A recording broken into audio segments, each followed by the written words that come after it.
Bonjour tout le monde, j'espère que vous vous portez bien. Chez moi, ça va.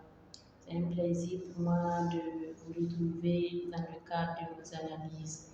Ce matin, nous parlerons de l'éducation dans Allah n'est pas obligé d'Amadou Kourouma. Qui est Amadou Kourouma? Amadou Kourouma est né le 24 novembre 1927 à Boundiali, en Côte d'Ivoire. Il meurt le 11 décembre 2003 en France, précisément à Pont. Amadou Kourouma est un écrivain ivoirien de l'ethnie Malinké. Il fit son enfance à Boundiali puis à Togobala en Guinée. Togobala revient dans les soleils des indépendances, mais aussi dans Allah n'est pas obligé dont il est question dans notre analyse du jour. Il fit l'école primaire de Boundiali dès 1937, poursuit ses études à l'école régionale de Korogo en 1942, à l'école primaire supérieure de Pingéville en 1943, puis à l'école technique supérieure de Bamako en 1947. Il fit 2 ans à Bamako avant d'être exclu pour avoir conduit des mouvements estudiantins. Il rentre au pays, en Côte d'Ivoire, comme tirailleur au bataillon autonome de Côte d'Ivoire à Bouaké. Son retour coïncide avec les luttes anticoloniales en Afrique. Pour avoir refusé de prendre part aux interventions visant la répression des manifestants du RDA, il va être sanctionné, dégradé et forcé de se rendre en Indochine. De 1950 à 1954, il est envoyé comme tirailleur en Indochine à titre disciplinaire avant de rejoindre la métropole pour poursuivre ses études en mathématiques et en actuariat à Lyon, en France. En 1960, lors de l'indépendance de la Côte d'Ivoire, il revient vivre dans son pays natal. Il le mérite bien, puisqu'il a participé à l'indépendance de l'Afrique, à l'indépendance de la Côte d'Ivoire. Il devait revenir, puisque tout est fait. Mais la réalité sera tout autre. En 1961, il travaille comme sous-directeur de la Caisse nationale de prévoyance sociale. Mais il est très vite inquiété par le régime du président Félix Houphouët-Boigny. Il connaît même la prison avant de partir en exil dans différents pays, dont l'Algérie. Il y reste de 1964 à 1969. Là-bas, il participe à la création de la Caisse algérienne d'assurance et de réassurance. Il ne va pas rester là. Partout où il ira, il travaillera et se rendra utile. Il quitte l'Algérie pour la France en 1969. Il est embauché dans une banque parisienne et occupe le poste de sous-directeur d'une de ses agences à Abidjan en 1971. Amadou Kourouma est aussi un grand athlète. Il est dit qu'il a reçu des prix pour son athlétisme. Il vit également au Cameroun et au Togo avant de revenir vivre en Côte d'Ivoire. Lorsqu'en septembre 2002, la guerre civile éclate en Côte d'Ivoire, il va prendre position contre l'ivoirité, qu'il qualifie d'absurde. C'est absurde pour lui de croire que quand on est ivoirien, c'est nous seuls, le pays nous appartient, et à nous et à personne d'autre. Il ne sera pas d'accord. Il va même travailler pour le retour de la paix dans son pays. Kourouma est marié à une Française rencontrée pendant son séjour à Lyon. Il est père de 4 enfants. 11 ans après sa mort, en novembre 2014, sa dépouille est transférée de Lyon en Côte d'Ivoire. En hommage à son œuvre, une maison porte son nom à Lyon. Un prix littéraire décerné au Salon du Livre de Genève depuis 2004 porte son nom. et sa bibliographie. C'est sa plume qui constitue une arme de combat pour ce grand auteur. Il va écrire. D'abord, en 1968, son premier roman paraît, Les Soleils des Indépendances. Cette œuvre où il ramène le terme bâtard de bâtardise sera repris dans Allah n'est pas obligé, dans sa forme pure en malinqué. Cette œuvre porte un regard critique sur les gouvernants de l'après-colonisation. En 1972, il tente de faire représenter sur scène sa pièce de théâtre Tournantigi, ou le diseur de vérité. En 1988, son deuxième roman paraît sous le nom de Monnaie, outrage et défi, qui retrace un siècle d'histoire coloniale. En 1998, son troisième roman, En attendant le vote des bêtes sauvages, raconte l'histoire d'un chasseur de la tribu des hommes nus qui devient dictateur. Il pointe du doigt la dictature. À travers ce roman, qui obtient le prix du livre inter, on reconnaît facilement le parcours du chef d'État togolais Yassimbe Eyadema et diverses personnalités politiques africaines contemporaines. En 2000, son quatrième roman, Allah n'est pas obligé, raconte l'histoire d'un orphelin que nous verrons plus tard. Au moment de sa mort, il travaillait à la rédaction d'un nouveau livre. Quand on refuse, on dit non. Une suite d'Allah n'est pas obligée. Oui. Le jeune héros, enfant soldat démobilisé, retourne en Côte d'Ivoire à Daloa et vit le conflit ivoirien. Ce roman est publié à titre posthume en 2004. Mais que renferme Allah n'est pas obligé? Le début du roman est ironique. Il y a de l'ironie dès le début. Il dit: je décide le titre définitif et complet de mon blablabla, et Allah n'est pas obligé d'être juste dans toutes ces choses ici-bas. Voilà, je commence à compter mes salades. Allah n'est pas obligé, raconte l'histoire d'un enfant orphelin qui, parti rejoindre sa tante au Libéria, il devient enfant soldat. Cet enfant se nomme Birahim. L'enfance de Birahim. Dans ce roman, le narrateur raconte son propre histoire. Il commence par se présenter, mais aussi à justifier le contexte dans lequel il parle en français basilectal. Il s'identifie en 4 niveaux. Il dit d'abord 1. M'appelle Birahima, suis petit nègre, parce que je suis black et gosse. Non, pas parce que je suis black et gosse. Non, mais je suis petit nègre parce que je parle mal le français. Oui, quand on parle mal le français, on est petit nègre. Et ceux-là qui sont bien éclairés, qui parlent bien le français, ils ne sont pas de petits nègres. C'est comme ça.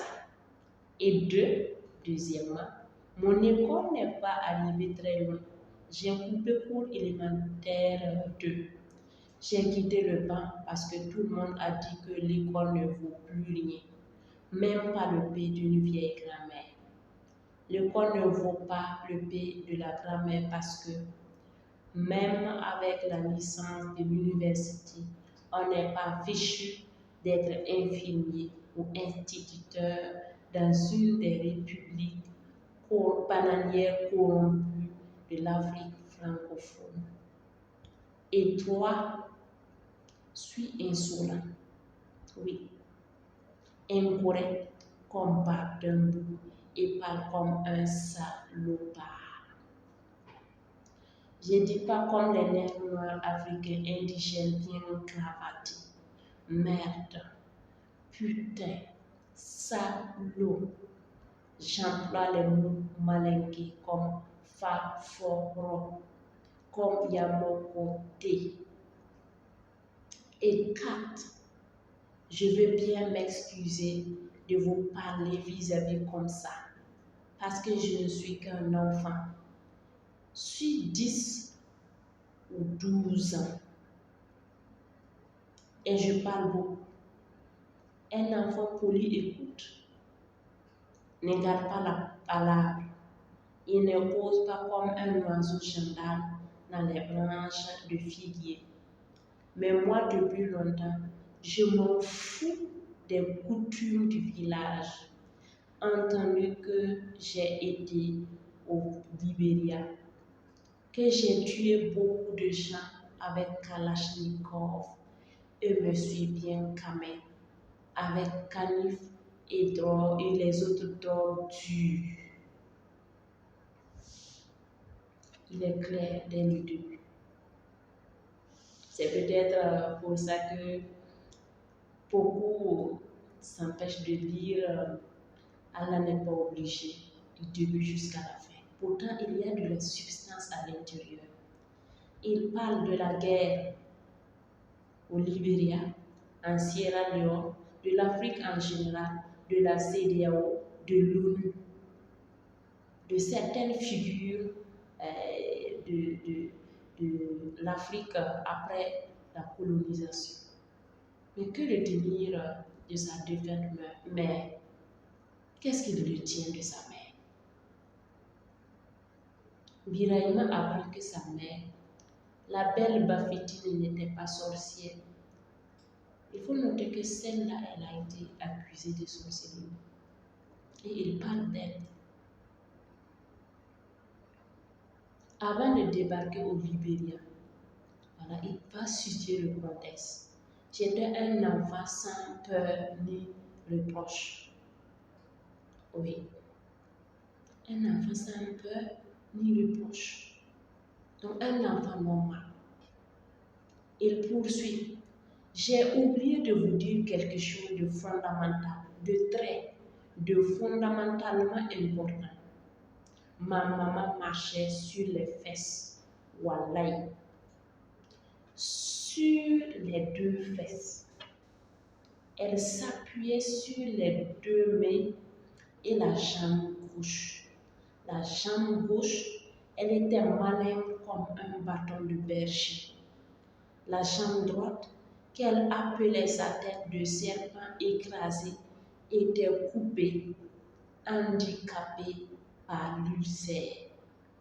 Mais je n'aime pas le dire à tout le monde, parce que c'est un secret. Parce que quand je le raconte, je tremble de douleur. Douleur pour sa mère, mais douleur aussi parce qu'il s'est brûlé dans la case de sa mère. Je courais, tournais à 4 pattes, elle me poursuivait. J'allais plus vite qu'elle, elle me poursuivait. Sa jambe droite en l'air, elle allait sur les fesses, par à coup, en s'appuyant sur les bras. Je suis allée trop vite, trop loin. Je ne voulais pas me faire rattraper. J'ai foncé, j'ai bousculé dans la braise ardente. La braise ardente a fait son travail. Elle a grillé mon bras. Elle a grillé le bras d'un pauvre enfant comme moi parce que Allah n'est pas obligé d'être juste dans toutes les choses qu'il fait sur terre. La cicatrice est toujours là, dans mon bras, dans son bras, donc externe. Elle est toujours dans ma tête, à l'intérieur, et dans mon ventre, disent les Africains, et dans mon cœur. Elle est toujours dans mon cœur, dans tout mon être, comme les odeurs de ma mère. Il n'a pas oublié. Un enfant qui marchait à quatre pattes n'oublie pas. Il est souvent dit que même à 4 mois, le fœtus comprend tout, ressent. Oui. Et là, il y a sa maman qui se déplace différemment des autres.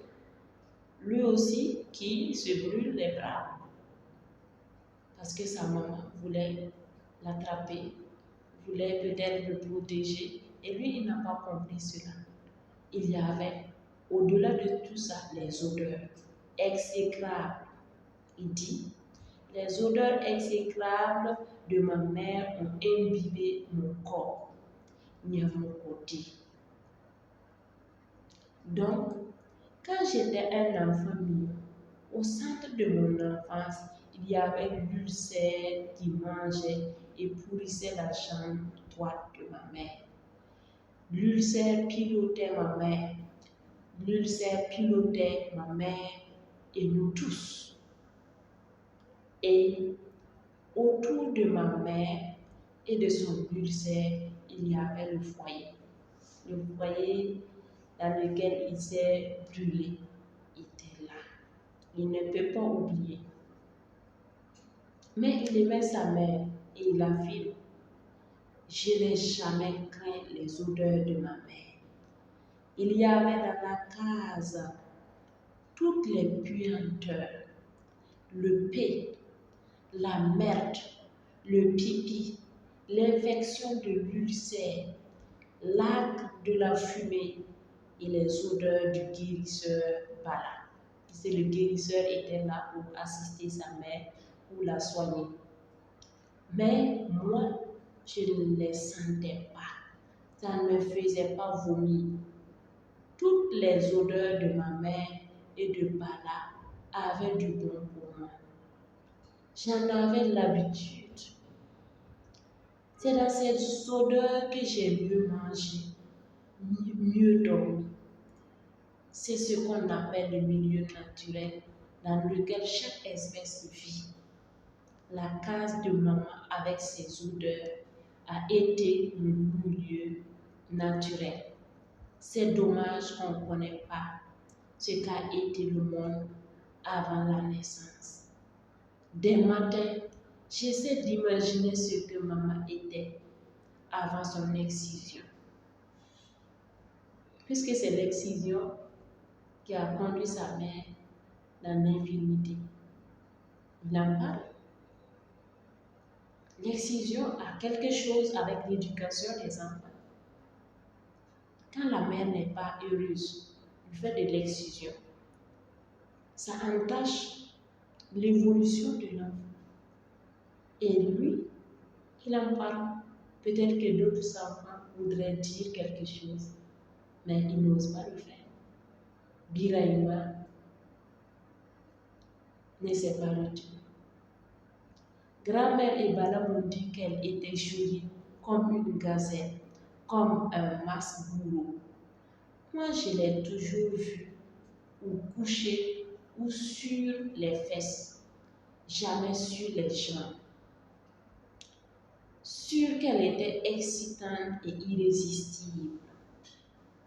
Parce que après 30 ans dans la merde et ses odeurs, les fumées, les douleurs, les larmes, il restait encore quelque chose de merveilleux dans le creux du visage. Quand le creux du visage ne débordait pas de larmes, il s'éclairait d'une lueur. Il reconnaît que sa mère, Pavitine, était très belle, excitante et irrésistible. Oui. Quelque chose comme une perle perdue ébréchée. Oui, qui était sur son visage. Une beauté pourrie comme l'ulcère de sa jambe droite. Une lueur qui se voyait plus dans la fumée et les odeurs de sa mère. Ça veut dire que la maman, malgré l'infimité, préparait. C'est paradoxal, mais c'est la réalité. Faforo, Wallahi. Quand maman était jolie, appétissante et vierge, on l'appelait Bafiti. Même complètement foutue et pourrie, Bala et grand-mère continuaient encore à l'appeler Bafiti.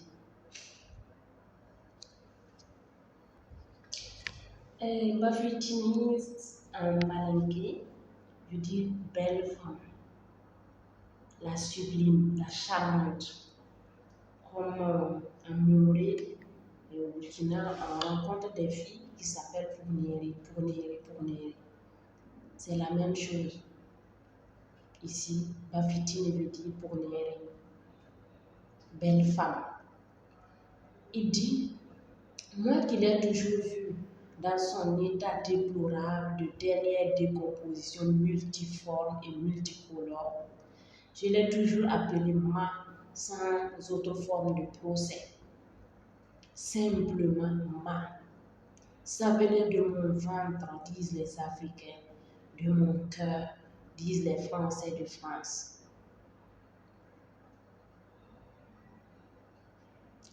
La mère de Birahima était victime de l'excision, tout le monde le sait. Voilà. Et nous pouvons dire que si elle n'avait pas subi l'excision comme Salimata dans le soleil des indépendances, elle serait valide et Birahima ne serait jamais un smooth sorti. Il ne sera jamais un enfant sortant. L'excision, cette pratique obscure, forme de castration de la femme constitue un mystère. C'est un mystère. Bafitine a dès son enfance été mutilée, troublée, tuée. Que peut lui rester à l'issue de l'amputation de sa vie? Les jours de l'excision, jours fatidiques pour plusieurs jeunes filles africaines. Son silence. La même chose que Salimata dans les soleils des indépendances. Se glisser tout doucement dans sa tombe du fait de cette pratique mystérieusement cruelle. C'est une cruauté d'excision. En effet, personne dans le village de Togobala, c'est Birahima qui parle encore, ne savait d'avance dans quelle savane aurait lieu l'excision. Dès les premiers chants des coqs, les jeunes filles sortent des cases et, à la queue leu, elles entrent dans la brousse et marchent en silence. Elles arrivent sur l'aire de l'excision jusqu'au moment où le soleil pointe. On n'a pas besoin d'être sur l'aire de l'excision pour savoir que là-bas, on coupe quelque chose aux jeunes filles. On a coupé quelque chose à ma mère. Malheureusement, son sang n'a pas arrêté de couler. Son sang coulait comme une rivière débordée par l'orage. Tous ses camarades avaient arrêté de saigner. On ne peut pas faire l'excision sans saignement. Mais il y a des cas graves. Et c'est le cas de Bafitini qui va en être victime. Donc maman devait mourir sur l'aire de l'excision. C'est la même chose, l'histoire est similaire à celle de Salimata qui devait mourir sur l'aire de l'excision. Sauf que ici, il n'est pas dit que Bafitine a été violée par le dieu de la forêt. Elle devait être enterrée là-bas. Le cas de Salimata était clair. Salimata a été violée par Tchekura, le guérisseur.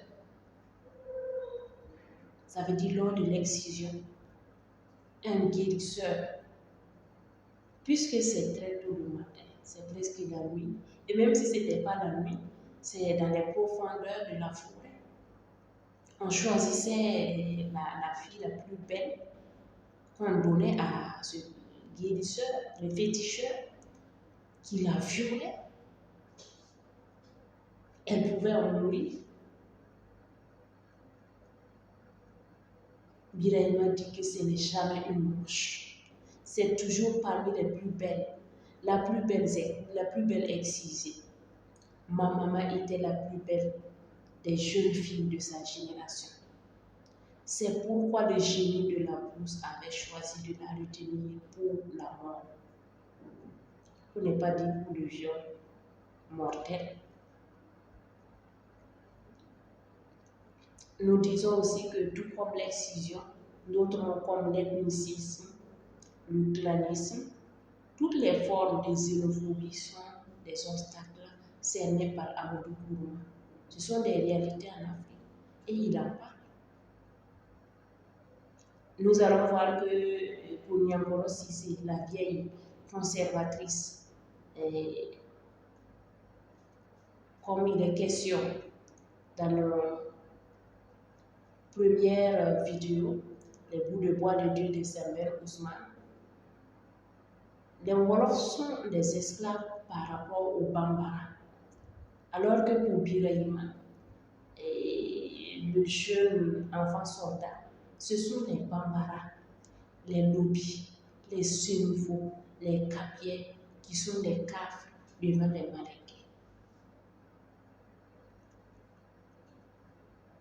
L'enfer, c'est les autres. Ouais.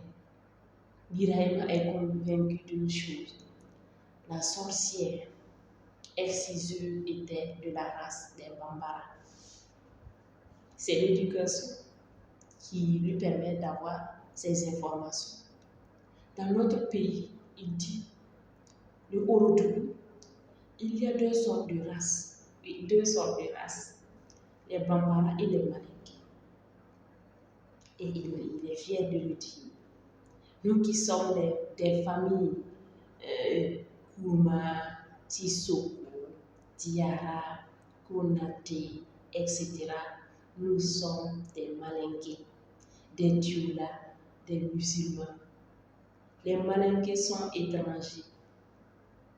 Ils sont venus de la vallée du Niger depuis longtemps et longtemps. Les Malinqués sont des gens bien qui ont écouté les paroles d'Allah. Ils prient 5 fois par jour. Ils ne boivent pas le vin de Pâques et ne mangent pas le cochon ni les gibiers égorgés par un cave féticheur comme Bala. Dans d'autres villages, les habitants sont des Bambara, des adorateurs, des caves, des incroyants, des féticheurs, des sauvages, des sorciers. Les Bambara sont parfois aussi appelés Lopi, Sénoufos, Capiens, etc. Ils étaient nus avant la colonisation. On les appelait les hommes nus. Les Bambara sont les vrais autochtones, les vrais anciens propriétaires de la terre. L'exciseuse était de la race Bambara. Si on se rappelle, dans l'une des œuvres de Amadou Kourouma, un de la tribu des hommes nus était représenté comme autorité, dictateur.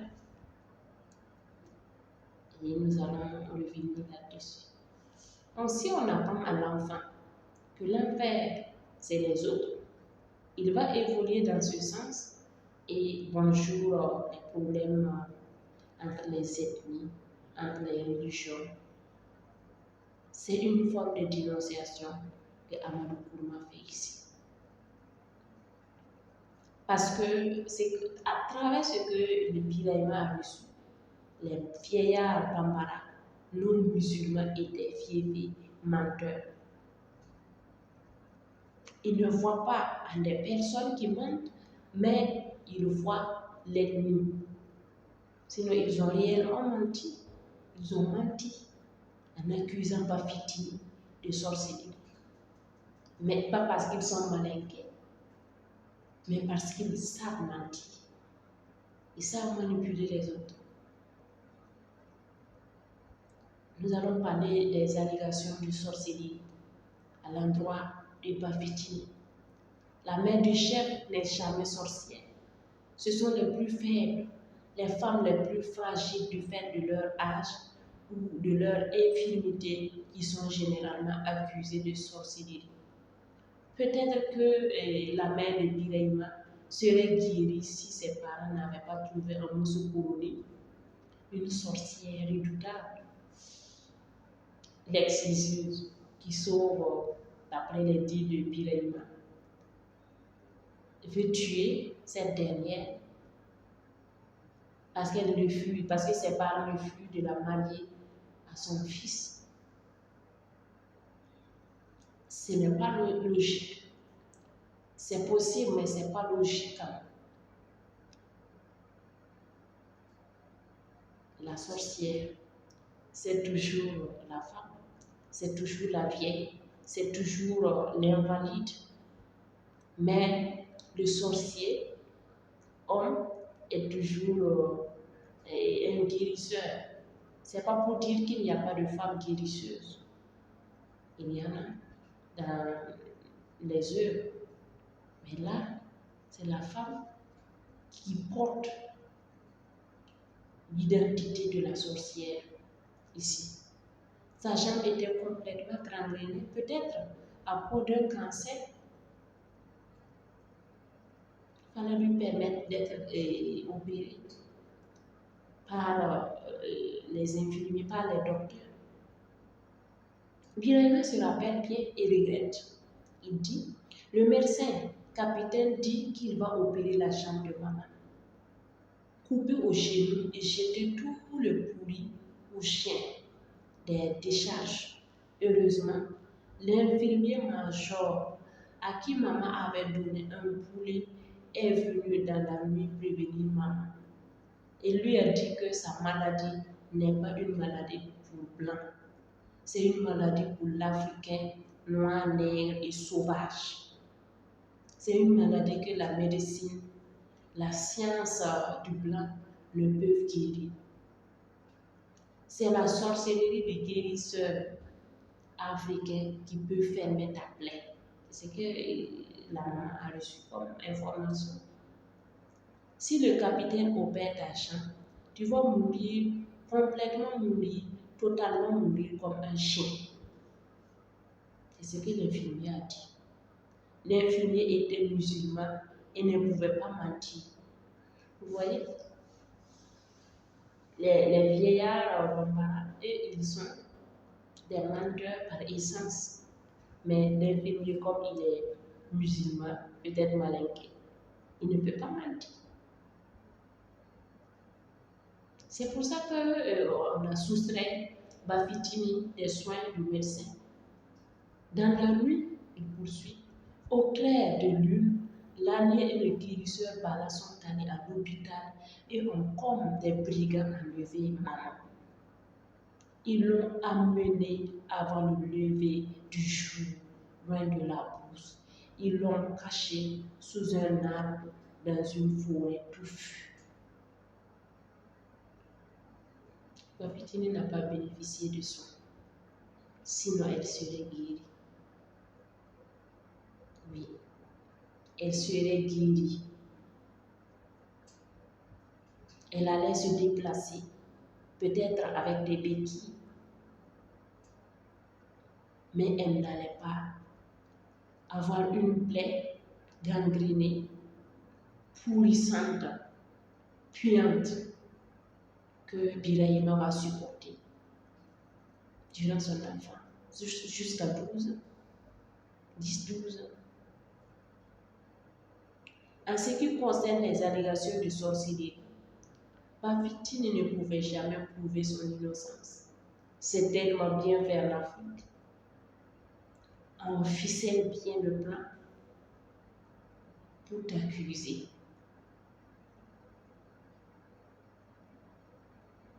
Elles sont nombreuses, ces femmes, victimes des allégations de sorcellerie.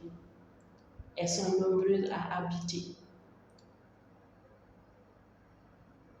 sans leur famille, peut-être sans personne, du fait de ces allégations.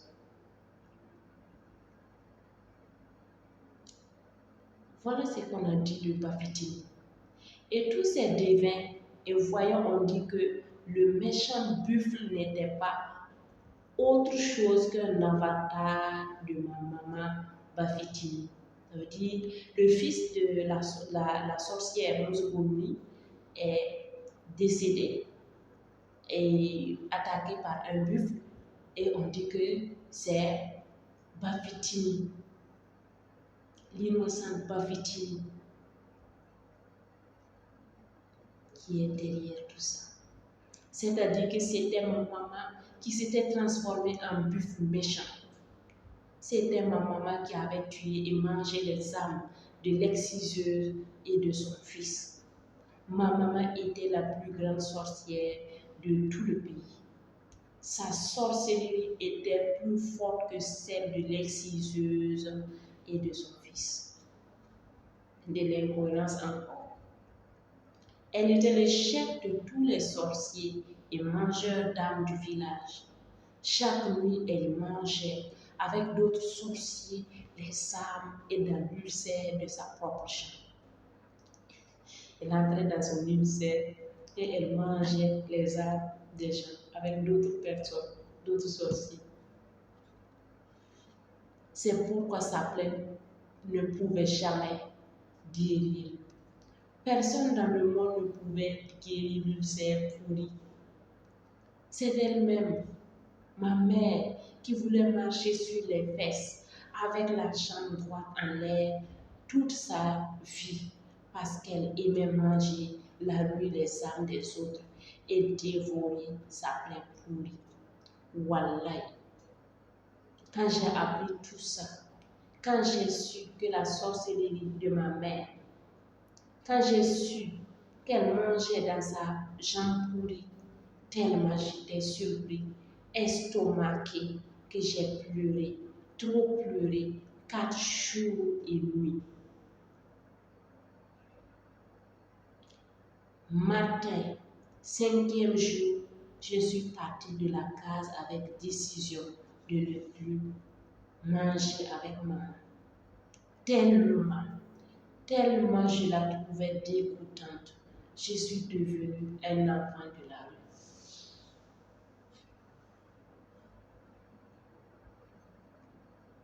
Tu as un problème, on vient en rajouter, les conséquences sont désastreuses. Bafétine ne pourra pas se défendre. Elle ne va même pas se défendre puisqu'il a été mutilé au corps, mais aussi dans l'âme, dans tout son être. Elle va se taire.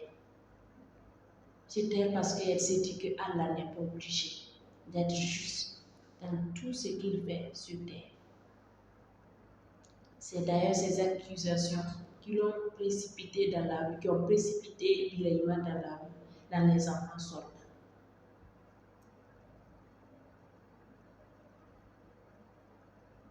Bala et sa grand-mère vont lui dire que ce n'est pas le cas.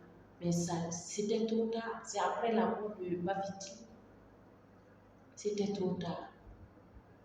Il dit, ce qu'on dit, Bala et grand-mère, ne m'a pas bien convaincu. C'était trop tard.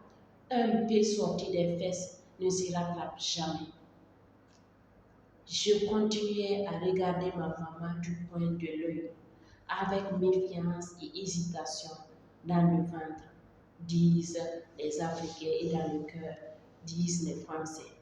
J'avais peur qu'un jour elle mange mon âme. Il a raison. Il a raison. Il doit avoir peur.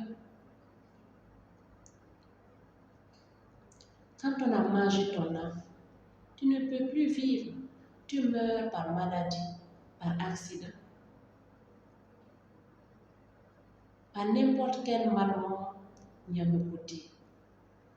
Quand maman est morte, Bala a dit qu'elle n'avait pas été mangée par les sorciers.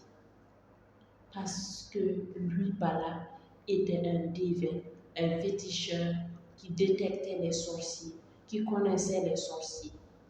Grand-mère a expliqué que maman avait été tuée par Allah seul, avec l'ulcère et les larmes qu'elle a trop versées. Parce que lui, Allah, du ciel, fait ce qu'il veut. Il n'est pas obligé de faire juste toutes ces choses d'ici-bas. À partir de ce jour, j'ai su que j'avais fait du mal à ma maman. Les mêmes personnes qui étaient là, quand on accusait Bafitini, les mêmes personnes qui avaient soutrait Bafitini de l'hôpital disent que Bafitini n'est pas sorcière, qu'elle n'a pas été mangée par des sorciers. Mais trop tard, après la mort de Bafitini, Birahima va avoir des remords. Maman est maintenant dans le paradis. Elle ne souffre plus. Tout le monde sur terre ici est content. Sauf moi. La mort de maman me fait mal, encore très mal, parce que les déclarations des vieillards caves étaient des gros mensonges. Ils étaient de vieux menteurs. Et moi, j'ai été avec elle un mauvais et vilain garçon. J'ai blessé maman. Elle est morte avec la blessure au cœur. Donc je suis maudit. Je traite la malédiction partout où je vais. Nyamokoti. La malédiction l'a ainsi conduit dans le gang des small soldiers où il va côtoyer des enfants soldats, des children soldiers comme Sekou Ouedraogo le terrible, Sarah, Fatih, Tête brûlée et bien d'autres enfants soldats. Il évoque aussi avec dédain les cadres de l'armée libérienne et sierra-léonaise, dont d'autres, Taylor, Johnson, El Hadji Koroma, Houphouët-Boigny de la Côte d'Ivoire et le général Bakley, cette dernière qui participe à sa dépravation. Nous allons revenir sur l'histoire contenue dans cette œuvre, notamment l'histoire de Samuel Doe et de Charles Taylor et du président Houphouët-Boigny et bien d'autres qui se retrouvent dans cette œuvre, dans une autre vidéo. Nous allons parler de la dépravation des mœurs dans cette œuvre. Ça fait partie. C'est d'ailleurs l'une des plaies de l'éducation en Afrique et peut-être partout dans le monde.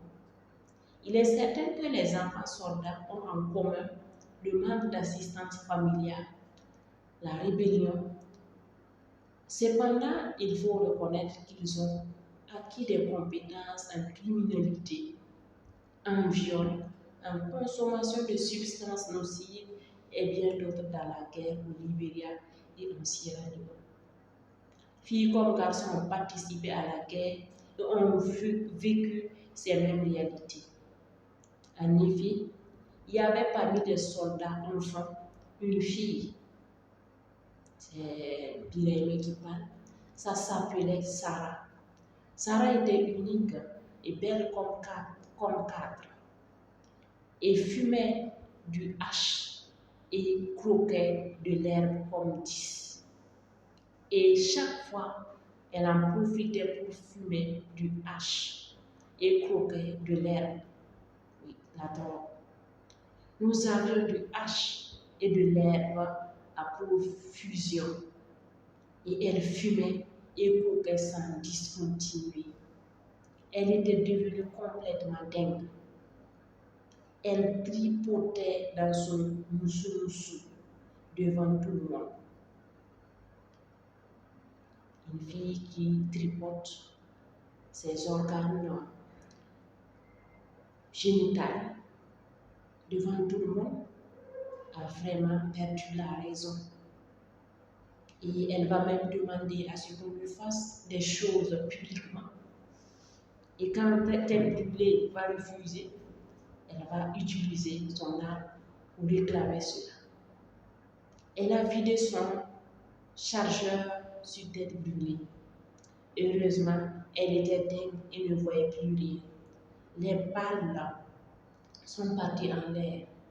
Tête Brûlée, dans un instant de colère, a répliqué. C'est dans un groupe d'enfants soldats. C'est l'arme qui parle. Il n'y a pas lieu de raisonner. Sarah, il lui a envoyé une rafale dans les jambes et l'a désarmée. Elle a hurlé comme un veau, comme un cochon qu'on égorge. Et Tête Brûlée est devenue malheureuse, très malheureuse. Nous devions la laisser seule. Il fallait continuer.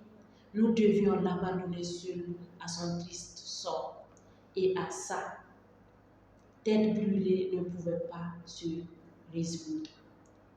Elle gueulait le nom de sa maman, le nom de Dieu, de tout et de tout.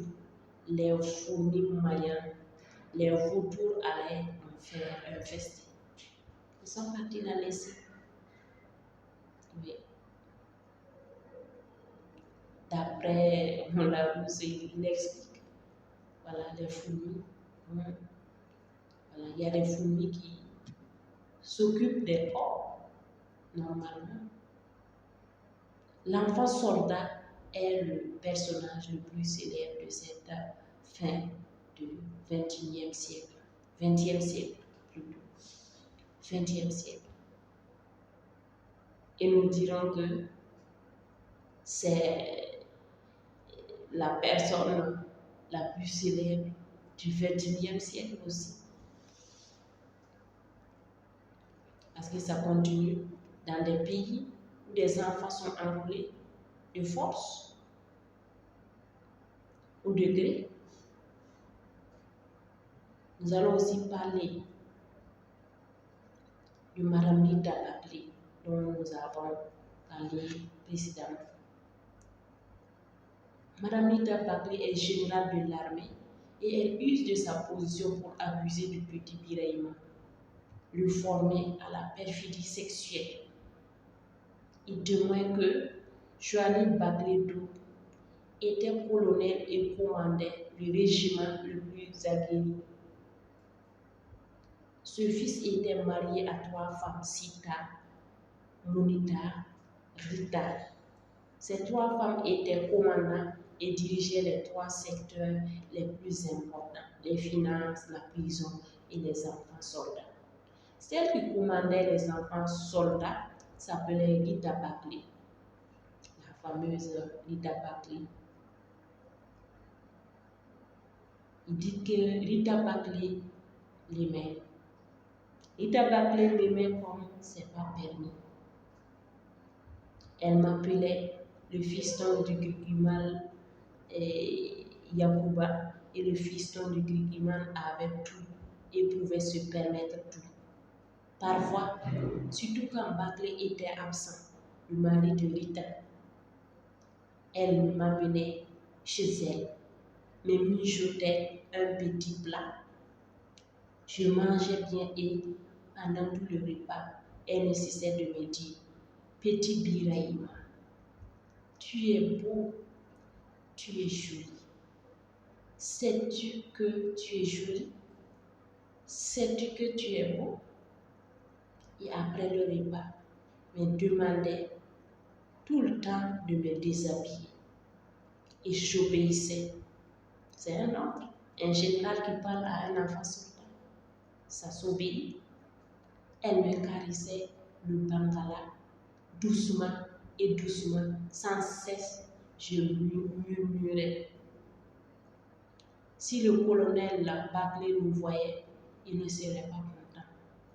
Et la femme va dire, ne crains rien, il n'est pas là. Je quittais, après tout ça, il dit qu'il quittait voilà, la maison de Rita Baclé en sifflotant, gonflé et content. Il n'y a pas côté. Rita Baclé a usé de sa position de générale, de femme, d'autorité pour soumettre le jeune Piraïma à une sexualité déraisonnable, à une sexualité. Et d'ailleurs, c'est un mineur. Ce n'est pas normal. Mais pendant la guerre, tout est possible. Tout est possible. Tout est possible. L'éducation des enfants en Afrique, selon Allah, n'est pas obligée et influencée par l'excision. Il n'est pas une personne.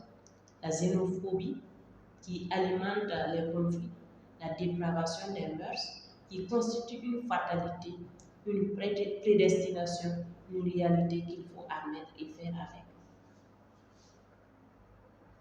Fatih aussi a été violé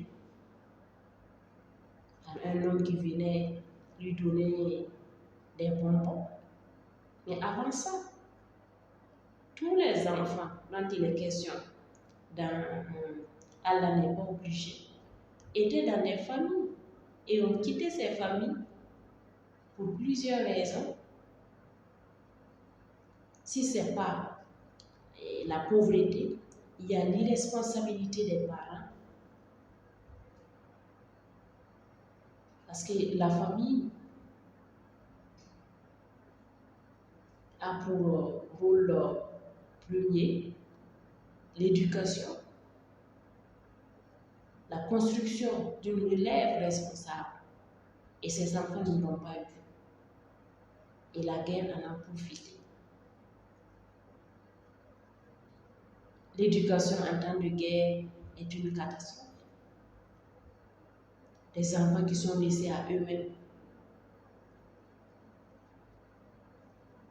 C'est pour Ouédraogo, juste pour l'écolage. Parce qu'il n'a pas pu être scolarisé. Il se retrouve dans les enfants soldats.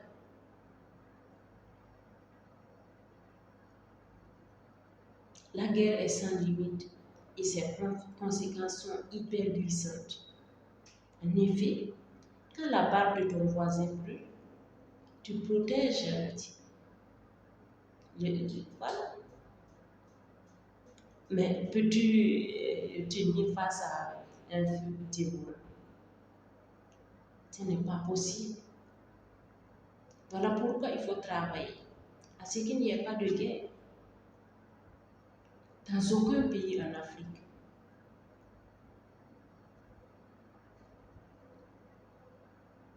Malheureusement, nous assistons à des moments où d'autres pays se moquent quand leurs voisins se retrouvent dans une situation impensable, notamment la grève, le terrorisme, comme nous le voyons.